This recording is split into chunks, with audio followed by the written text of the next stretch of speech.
Hey guys, today we're going to be continuing watching the Spy Psychology series by John Tale 2. So far this series has been fantastic, man, and today's episode that we're going to be watching is called Dealing with Pyros, and this one should be awesome. I love playing as Pyros, one of my favorite characters. Playing against Pyro, not so much. Really hard character to play against, but man, is he awesome, and this is going to be how we're going to be able to counter that with Spy, hopefully. So thank you so much to everybody that has been liking and commenting on these videos, man. I really appreciate the support. You guys are awesome. And with that being said, this is your first time stopping by the channel here. Don't forget to hit that sub button, please, and thank you. And let's go ahead and jump into it. Against all the mercenaries two brothers can hire. Okay. All the weapons Manco can produce, they will send unto you. Only them. Shoot and stab until it is done. What are we watching? Hold up. This is that map. I seen this a few videos ago where somebody had Spy sitting back here. I didn't think this was a real map. I thought it was just something like somebody drew or just made like a level for this, because this looks more like World of Warcraft or like Diablo or something to me. It doesn't look like TF2, and I've yet to see this map. I want to say the comment said it's only around during Halloween. I might be wrong about that, because I know there's like certain cosmetics that you can and can't wear throughout the year, but there's like certain cosmetics you can only wear on Halloween. Maybe the maps are the same. I'm not sure about that, but let me know, because I've yet to see this map. I know I still haven't seen all the maps yet. I think there's still a few more that I definitely haven't played on, but I definitely have not seen this, and it just looks awesome.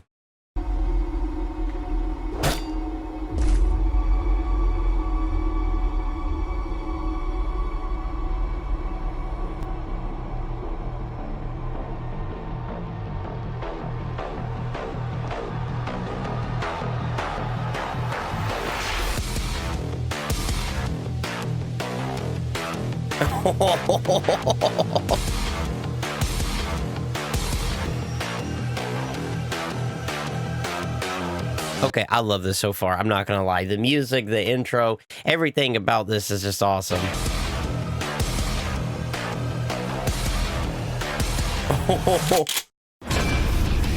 Dealing with Pyros, nice.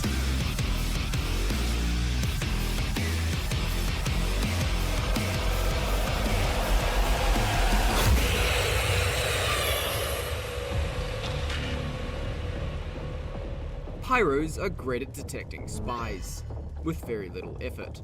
Their flamethrower covers a large area. I will say it's that flamethrower, man. That flamethrower, people just going around like shooting corners with flames just to make sure. I get it.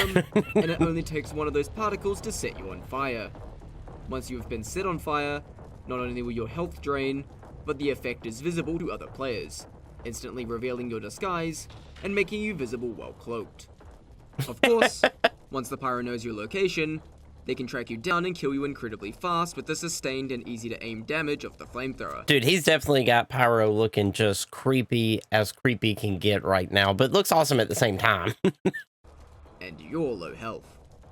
Since most of your kills are the result of backstabs, you find yourself getting very close to the enemy, and that's where the effective range of the pyro lies. Not to mention, he possesses unlockable weapons that can set you on fire from a distance, or like help the close flare gun, the scorch shot. So when it comes to dealing with pyros, one of your biggest priorities will be survival. Okay, makes sense. In order to survive against a pyro, we need to learn how to avoid them, and how to get away in the case you do get discovered. Since the flamethrower is almost always the way you'll get discovered by a pyro, it's especially important to avoid it. A good way of avoiding it is to learn about the danger zone. The danger zone is in an imaginary circle around the pyro that roughly gauges the range of his flamethrower. Okay. If you are in the danger zone, you're one quick spy check away from being discovered. But if you're outside... Yeah, I could only imagine, like, playing Spy. I feel like if you play Spy, Pyro's probably, like, your main... Like, the main person you're trying to stay away from. Like, the main person that you do not want to be around at all possible. At the danger zone, you literally cannot be set on fire. I meant by the flamethrower. Getting used to the size of the danger zone comes down to experience. But it's worth noting that the danger zone lags behind the Pyro's own movement. Because the flame particles aren't affected by the Pyro's speed, it actually has slightly less range in the direction they're moving. And the Oh, reverse is also true. Also, the flamethrower... I did not know that at all. That's why I love this series so far. Jonah Hill 2 just does such a good job of like being like funny about the videos, but yet super useful, like super informative of things that I definitely, as a new player, would not have been thinking about whatsoever. like most weapons in TF2, has a distinct noise. So put on some surround headphones and keep your ears open, as you can often hear a spy check coming before you even see it. In fact, pyros that spy check too much can often be inadvertently easier to avoid due to you always being able to hear them. Another part of avoiding pyros is... Hey, I'm a pyroman watching this video so I can kill spies better. predicting them. As mentioned before, being able to hear a pyro before you see them is a good way of avoiding them, but it also helps you gauge how spy check happy the pyro is. Try to find paths that the pyro isn't covering, and simply stay out of the danger zone. Okay. Pyros tend to have habits of places they spy check, and the order that they do so. Understanding those patterns can allow you to slip past. But of course, most pyros aren't that dedicated to killing spies, as they have other purposes as well. Like ambushing, deflecting projectiles, protecting teammates, getting crit boosted and going on rampages, air This is blasting people true. off cliffs, you know, pyro stuff. It does The random fall there is doesn't mean they hilarious. won't spy check, they'll just do it opportunistically, usually when they're not doing anything else. The danger zone rule applies to these pyros as well, but you can still more easily get away with being in the danger zone as long as you're aware of what the pyro is currently trying to do. It's essentially the same deal of avoiding the crossfire of other classes. Only difference is that they may accidentally set you on fire. Oh yeah, about that. Oh yeah, about that. So in the case you are set on fire, immediately assume you've been discovered and start running. The main way to get away from pyros is what I call the 3-step plan. Okay. 1. Run away. 2. Get rid of afterburn. And 3. Lose them. When running, face away from the pyro. You are slightly faster than the pyro, but running backwards slows you down just enough to make the pyro faster than you. Oh, I was about to say, like, if they got the back burner, why would you do that? But yeah, I guess if you're going backwards and you got, like, you know, an 11% difference here on speed, then yeah, there's no point of trying to run backwards away. And besides, like I said before, the flamethrower is loud, so you'll have a good idea of where the pyro resides relative to you anyway. That's true. Once you are out of flamethrower range, the 2 best ways to get rid of afterburn quickly is by picking up a health pack or cloaking. Picking up a health pack gets rid of afterburn instantly, and if you watch the spy psychology on Cloak, you'd know that being cloaked makes afterburn wear off twice as fast. Yeah. As a side note, you can get rid of afterburn by jumping into water, but it does temporarily make you wet, and the subtle dripping effect from it may reveal your position while cloaked, Oh. though not all players notice this. I was Once say the I did afterburn- not. I didn't even know there was like a drip noise when you're getting it out of the water. It's gone, you can lose the pyro by either moving so incredibly erratically that they lose track of you, or continuing to make more distance. Since you no longer on Scooby-Doo fire, noise. they can't see where you went while cloaked. The old running. If you go with the first method, it's advised to instantly change the direction you're moving after you get rid of the afterburn to throw them off. Breaking line of sight with the pyro as quickly as possible helps ensure they won't set you on fire again. If they do manage to set you on fire again, restart from step 1. Once the pyro loses track of you, make as much distance as you can, as it will buy you time until they've realized you've got away. If you go with the method of simply making distance, continue using your superior speed to get away, and be Okay, prepared makes sense. to dodge potential flares.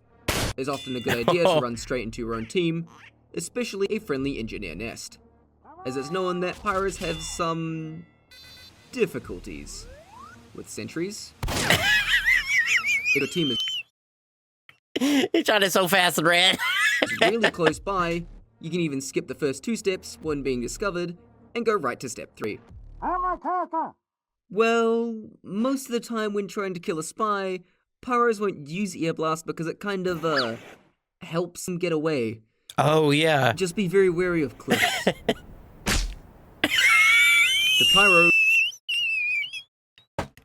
Oh my god. I'm hoping he just kind of keeps adding on to this flaw. It's so funny. Often chooses violence, but at times, so will you. Nice. This feels like an action movie on these parts. Spy has a gun. The gun is a very good There it option against is. pyros when you are outside of the danger zone, and shooting the pyro takes advantage of their biggest weakness. Range. Rain. Yes, while they can't hit you with the flamethrower, they can hit you with flares or shotguns at long range. But flares are projectiles that can be dodged, and while the shotgun is hit scan, it consists of a spread of multiple pellets that suffer from damage fall-off, while the revolver is a single shot that suffers much less from said fall-off. The point being, the further you are from the pyro, the bigger of an advantage you have against them, as your ranged options are superior to theirs. Alright, Speaking yeah. of another thing you can do about the flames, that one knife. You know the one. This bicycle. While it was mentioned in the knives video about how it helps you getting away from pyros, the 1 second of full fire immunity can also help you in combat, as the pyro literally cannot damage you for 1 second as you pump him full of close range lead. Of course, you do need to actually hit your shots in this situation, or else you'll join your knife in being melted. However, this bicycle isn't the only knife that has value in combat, as you can,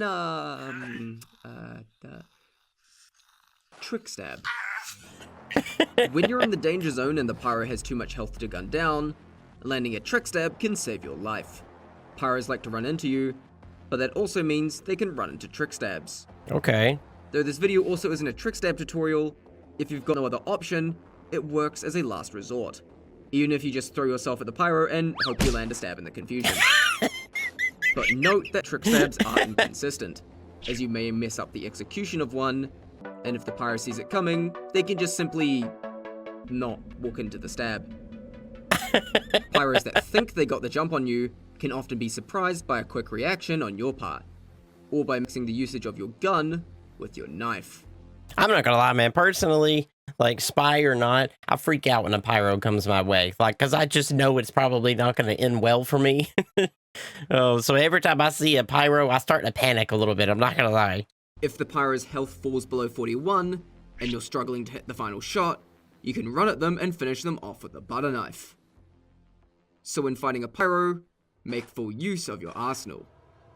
But it's about time we talk about theirs. It feels like Pyro and Demo Knight are the two that, like, when I see, I start to panic. I'm like, oh no, this probably isn't gonna go my way.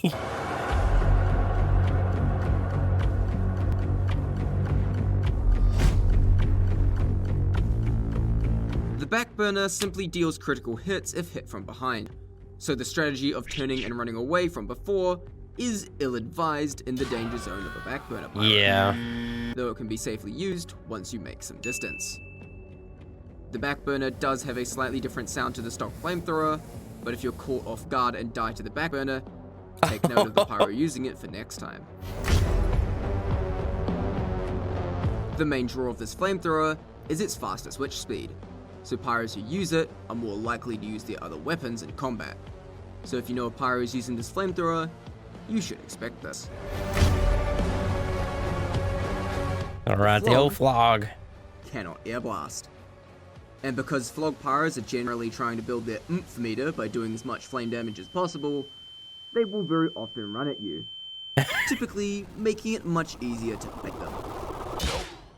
However, if the flog pyro has crits, the danger zone becomes the death zone. If you find yourself in the death zone, just accept your fate. Ooh, the Dragon's Fury has the potential I don't think I've seen this. to be an absolute beast in combat. In terms of spy checking, so with the Dragon's Fury, the danger zone no longer exists.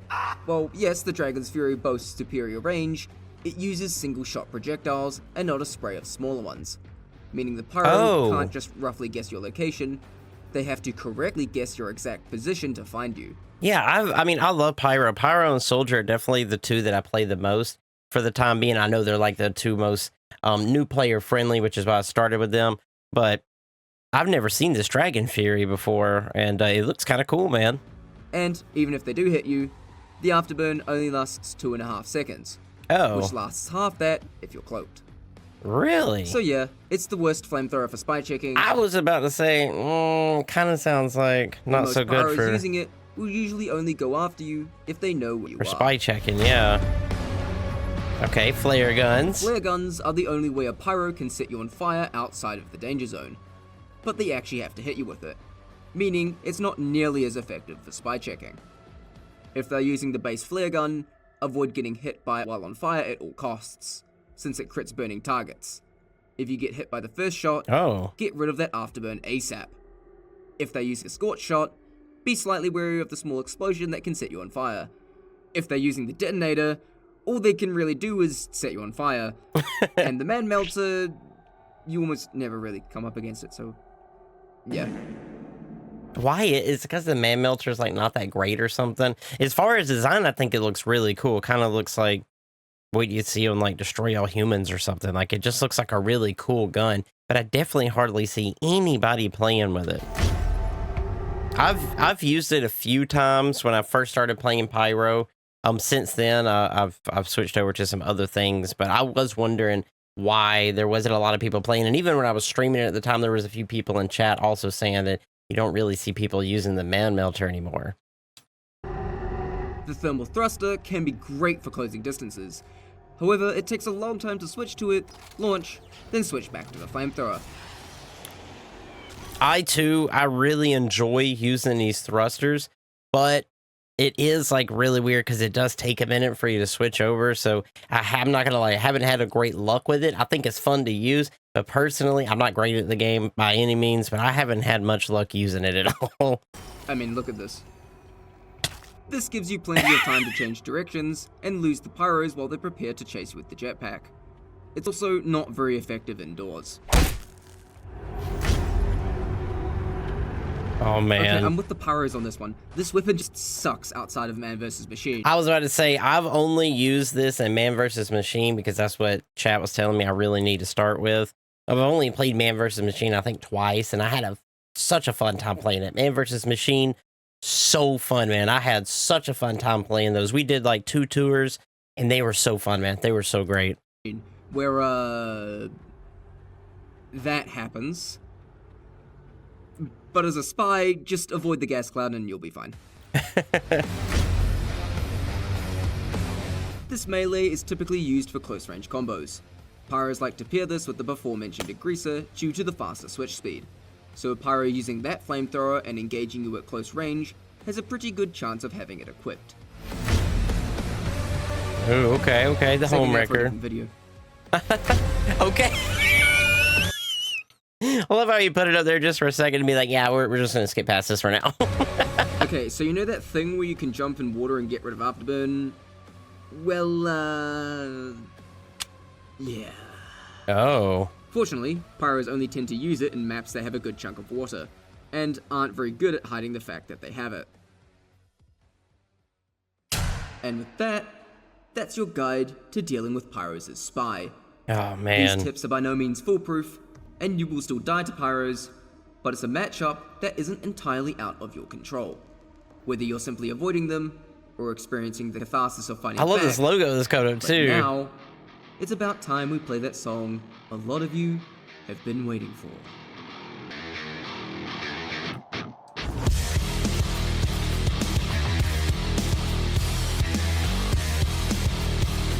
This is awesome. I love, like, every time he's about to end the video, he puts some clips here at the end, and it's really cool, man.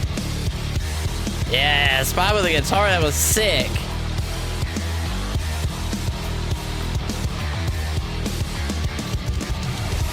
Okay, that was Dealing with Pyros by Juntil 2, part of the Spy Psychology series. It's just been awesome. I've really enjoyed this series. And of course, I'll put the original video link down below if you want to go check it out for yourself. And please do go check out this creator's channel, because so far, I've really enjoyed it, man. This series has just been great. And I see why a bunch of people are saying you gotta watch this before you play Spy for the first time. I completely understand, man. It has been fantastic. So if you enjoyed this reaction, do not forget to hit that like button. It really, really helps out the channel here. If there's anything else you want to see me react to, you're more than welcome to put it in the comments down below, and I'll be sure to put it on the list to react to. And that's all I got for you, man. So I will see you in the next video, and do not forget, it's Orc Army for life.